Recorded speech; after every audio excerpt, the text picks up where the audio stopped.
ఇవాళ ప్రజలు రెచ్చగొట్టి ఏం చేద్దాం అనుకుంటున్నాడు, దాని జవాబారి ఈయననే చెప్పాలి. ఒక చిల్లరగాడు కూడా ఇట్లా మాట్లాడాడు, చిల్లర వేషాలు వేస్తున్నాడు.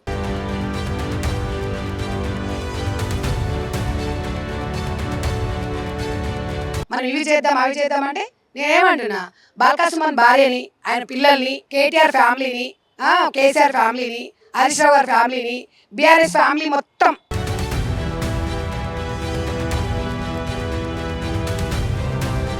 ఎమ్మెల్యే పిల్లలు ఇళ్లలో వాడుకొని, వాళ్ళ రాజకీయ నాయకుల కుటుంబాలు ఇళ్లలో వాడుకొని, బీఆర్ఎస్ ఎమ్మెల్యేలు ఉన్నారు కదా వాళ్ళ ఇళ్లలో వాడుకొని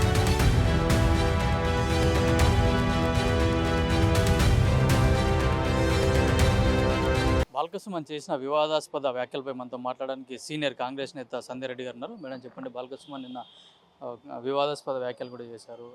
ప్రభుత్వ ఆస్తులను ధ్వంసం చేయండి, రైలు పట్టాలు కోసేయండి, మన వైపు ఎవరు చూడట్లేదు అని చెప్పేసి కూడా వ్యాఖ్యానించారు. దీనిపైన ఏమంటారు? ఫస్ట్ బాల్కసుమన్ మీద కేసు బుక్ చేయాలి, దేశద్రోహి కింద. ఇవాళ అంటే ప్రజల సొమ్ముని ధ్వంసం చేయాలి అంటే ప్రభుత్వం అంటే ఎవరండి? ప్రజలే కదా.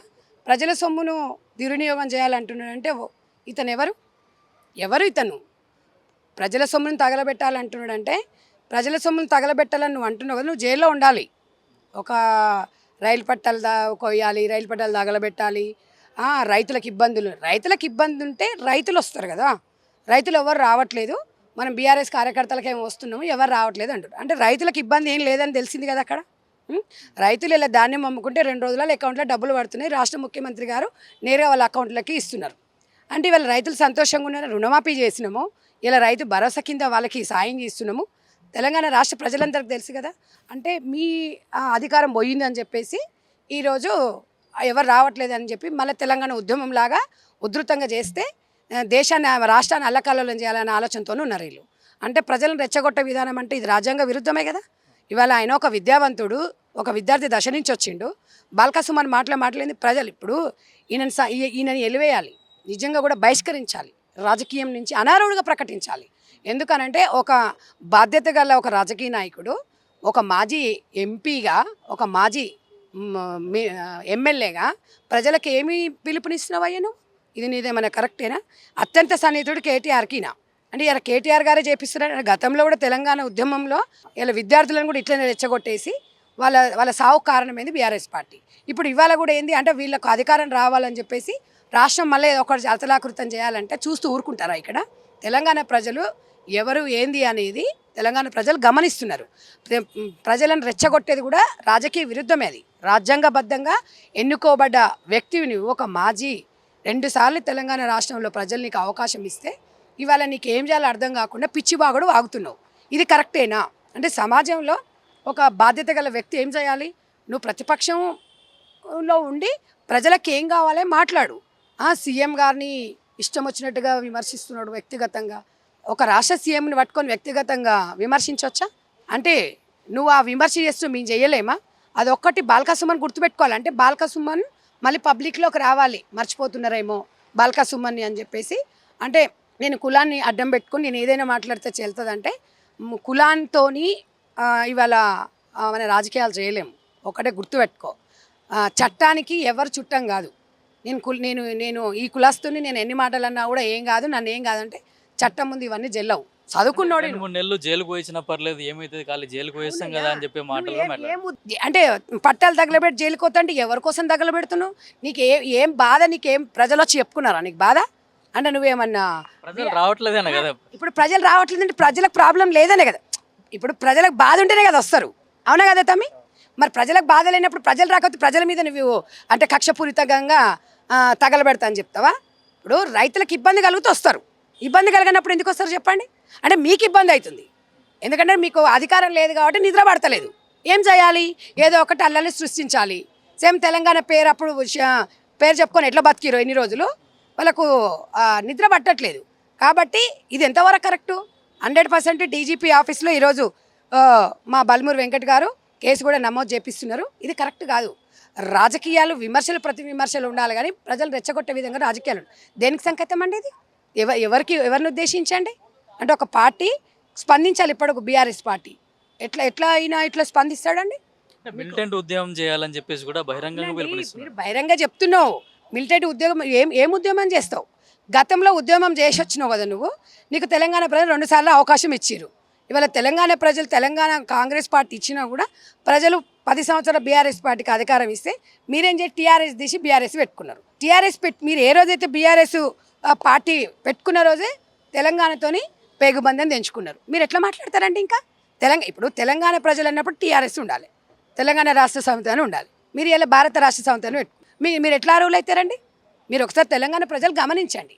ఇలాంటి వ్యక్తులని మనం ఎంకరేజ్ చేసే సొసైటీ డేంజర్ జోన్లో పడుతుంది. ఒక పాకిస్తాన్ లాహోర్ లాగా చేస్తున్నాడు తెలంగాణ రాష్ట్రాన్ని. ప్రశాంతంగా ఉన్న వాతావరణాన్ని ఇవాళ ప్రజలను రెచ్చగొట్టి ఏం చేద్దాం అనుకుంటుండు. దానికి జవాబుదారి ఈయననే చెప్పాలి. ఒక చిల్లరగాడు కూడా ఇట్లా మాట్లాడాడు, చిల్లర వేషాలు వేస్తున్నాడు. ఎందుకంటే ఉద్యమకారుడని నేను రెస్పెక్ట్ ఇచ్చిన, కానీ అసలు ఆయన రెస్పెక్టే ఉంచుకోవట్లేదు. అంటే నేను ఈ కులానికి సంబంధించిన నేను ఏదైనా మాట్లాడితే చెల్తుందని అనుకుంటున్నాను. అది కరెక్టేనా తమ్మి? ఒక మాట చెప్పండి. రాజకీయాలల్లో కులాలకు మతాలకు అతీతంగానే కదా, ఒక్క కులం వేస్తే మనం గెలవం కదా. కులాలు వచ్చినప్పుడు 100% బలహీన వర్గాల కోసం కాంగ్రెస్ పార్టీ పనిచేస్తుంది డెఫినెట్గా. కానీ ఇట్లా ప్రజలను రెచ్చగొట్టే విధంగా చేస్తే మాత్రం తీసుకోవాలి, బొక్కలు వేయాలి, అప్పుడు తెలుస్తుంది. ఎవరుంటారు? కేటీఆర్ గారే ఉంటారు. ఎవరుంటారండి? ఇప్పుడు వాళ్ళ నాయకుడు కేటీఆర్ గారు అత్యంత సన్నిహితుడు. కేసీఆర్ గారు చెప్పాలి, దీని మీద ఆయన స్పందించాలి. బాల్కా సుమన్ చేసిన వ్యాఖ్యలు కరెక్టేనా అని బీఆర్ఎస్ పార్టీని అడగండి. వాళ్ళు కరెక్ట్ అంటారా, వాళ్ళు ఎందుకోసం చెప్తారో వాళ్ళని అడగండి. ఇది ప్రజాస్వామ్యం కరెక్ట్ కాదు. అంటే ప్రజలు రెచ్చగొట్టడం. మీరు ధర్నాలు చేయండి, స్వేచ్ఛాభావం అనేది, స్వేచ్ఛ అనేది ప్రతి ఒక్కరికి రాజ్యాంగం కల్పించింది, కానీ రెచ్చగొట్టద్దు. మనం ఇవి చేద్దాం అవి చేద్దామంటే నేనేమంటున్నా, బాల్కా సుమన్ భార్యని, ఆయన పిల్లల్ని, కేటీఆర్ ఫ్యామిలీని, కేసీఆర్ ఫ్యామిలీని, హరీష్ రావు గారి ఫ్యామిలీని, బీఆర్ఎస్ ఫ్యామిలీ మొత్తం ఇవాళ ఉన్నారు కదా, వాళ్ళందరూ వచ్చి రోడ్ల మీద ధర్నాలు చేయమనండి. అమాయకమైన ప్రజలని బలి చేయకండి. ఫస్ట్ ఈ కుటుంబాలలో, ఎందుకంటే మీరు 10 సంవత్సరాలు తిన్నారు కాబట్టి ఆ తిన్నది దాంతోనైనా కనీసం తెలంగాణ ప్రజల రుణమన్న తీర్చుకోవాలంటే ఇవాళ ఎమ్మెల్యేలు, అక్కడున్న మాజీలు, వాళ్ళందరూ వాళ్ళ కుటుంబాలు వచ్చి రోడ్ల మీద వేయాలి.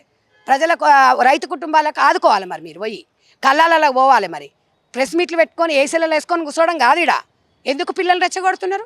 విద్యార్థులను ఎందుకు రెచ్చగొడుతున్నారు? తెలంగాణ ప్రజలు ఎందుకు రెచ్చగొడుతున్నారు? ఇది కరెక్టా చెప్పండి? ప్రజాస్వామ్యంలో ఎవరికీ కరెక్ట్ కాదు, ఏ పార్టీలో కరెక్ట్ కాదు ఇది రెచ్చగొట్టడం అనేది. విధి విధానాలు మీరు ప్రకటించండి. మీరు డైరెక్ట్ సీఎం గారి దగ్గర వెళ్ళి మాట్లాడే రైట్ కూడా మీకుంది, మీరు మాట్లాడండి. మీరు అవునంటే కాదని చెప్పాడా? తెలంగాణ ప్రశాంతంగా ఉంది, ఎందుకు రెచ్చగొడుతున్నారని అడుగుతున్నాం. నేను ఎప్పుడైనా చెప్తున్నా, ఎమ్మెల్యేల కుటుంబాలు రోడ్ల మీదకి రావాలి. ఎమ్మెల్యే పిల్లలు ఇళ్ళలో వాడుకొని, వాళ్ళ రాజకీయ నాయకుల కుటుంబాలు ఇళ్ళలో వాడుకొని, బీఆర్ఎస్ ఎమ్మెల్యేలు ఉన్నారు కదా, వాళ్ళ ఇళ్ళలో వాడుకొని అమాయకమైన ప్రజలు రోడ్ల మీద తీసుకొచ్చి వాళ్ళు రేపు ఇట్లనే గట్టిగా ఏదైనా ఉండి పిల్లలు కొంచెం ఆవేశంతో నుండి మళ్ళీ ఏదైనా పెట్టుకోవాలి, మళ్ళీ కిరోసిన్ పోసుకోవాలి, పెట్రోల్ పోసుకొని తగలబెట్టుకోవాలని చూస్తారు. రైలు గతంలో తెలియదు హరీష్ రావు గురించి మనకు? పెట్రోల్ పోసుకుని అగ్గి పెట్టలేదని చెప్పిండు. అదే కదా శ్రీకాంతాచారి గారికి జరిగింది. ఇలా వాళ్ళ తల్లిని ఏమన్నా తెలంగాణ ఉద్యమంలో ఆమెకి ఏమన్నా పాత్ర ఇచ్చిండ్రా అండి? ఇవాళ తెలంగాణ ఉద్యమకారులకి పెద్దపీటనేసింది కాంగ్రెస్ ప్రభుత్వం. రేవంత్ రెడ్డి గారు ఇవాళ శంకరమ్మ, శ్రీకాంతాచారికి, శంకరమ్మ గారికి, ఇవాళ చాకల ఐలమ్మ మనవరాలకి పెద్దపీటనేసింది. ఒక్కొక్కటి చేసుకుంటూ వస్తున్నాడు రేవంత్ రెడ్డి గారు.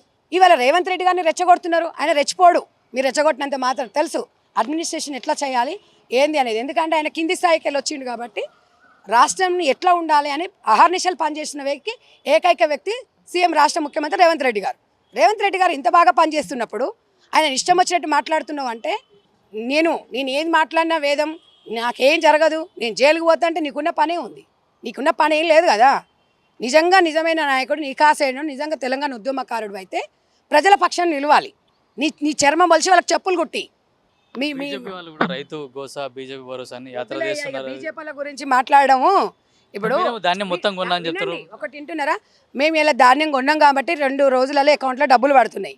ఇప్పుడు కేంద్రం నుంచి తీసుకోవాల్సిన నిధులు వాళ్ళు ఇచ్చిన మాటలు కూడా చాలా ఉన్నాయి. అవన్నీ కూడా చేయాలి. కేంద్ర రాష్ట్ర ప్రభుత్వం సఖ్యతతో పనిచేసుకోవాలి. ఎప్పుడు రాజకీయాలు ఎప్పుడు చేసుకోవాలి? మనము ఎలక్షన్స్ అప్పుడు చేయాలి. పిఎం గారు, సీఎం గారు సఖ్యతతో పనిచేసుకొని ముందుకు పోతేనే బాగుంటుంది. బీజేపీ వాళ్ళ మీద మేము ధర్నాలు చేయాలంటే కొంత చేయొచ్చు మేము, కానీ ధర్నాలతో కాదు. మనం సమన్వయం పాటించి కేంద్రం నుంచి ఎట్లా నిధులు తెచ్చుకోవాలనేది ఉండాలి. ఎక్కడ కూడా ప్రజలకు ఇబ్బంది కలగొద్దు, భంగాలు కలగొద్దు, వాళ్ళకు వ్యక్తిగత జీవితాల దగ్గరికి వెళ్ళొద్దు. శాంతియుతంగా జరగాలి తప్ప ఇట్లా పోరాటాలతో దాంతో మనం సాధించుకునేది. ఇప్పటికే మనం ఎంతో కోల్పోయినాం 10 సంవత్సరాలు. ఈ 10 సంవత్సరాలు ఇప్పుడిప్పుడే అధిగమిస్తుంది కాబట్టి దయచేసి అర్థం చేసుకోవాలని చెప్పి తెలంగాణ ప్రజలు బాల్క సుమన్ మాటలు నమ్మకండి, ఆయన వ్యాఖ్యలు చూడండి, ఆయన ఎలాంటి వ్యక్తి అనేది కూడా మీరు ఒకసారి గమనించాలని తెలంగాణ ప్రజలకు తెలియజేస్తారు. అయితే బాల్క సుమన్ను కూడా బీఆర్ఎస్ పార్టీ నుంచి సస్పెండ్ చేయాలని చెప్తున్నారు. ఇట్లాంటి ప్రశాంతమైన తెలంగాణ వాతావరణంలో రెచ్చగొట్టే వ్యాఖ్యలు చేయకుండా సమన్వయంతో పరిష్కరించుకోవాలి. అట్లా రాజకీయాలు ఉన్నప్పుడు ఎలక్షన్లప్పుడే రాజకీయాలు చేసుకోవాలి, కానీ ఇట్లాంటి అనవసరంగా రెచ్చగొట్టే వ్యాఖ్యలు చేయొద్దని చెప్పేసి కూడా కాంగ్రెస్ నాయకులైతే డిమాండ్ చేస్తున్నారు. కెమెరామెన్ మోహిత్తో కిరణ్ కుమార్, పల్లవి టీవీ, గాంధీ భవన్, హైదరాబాద్.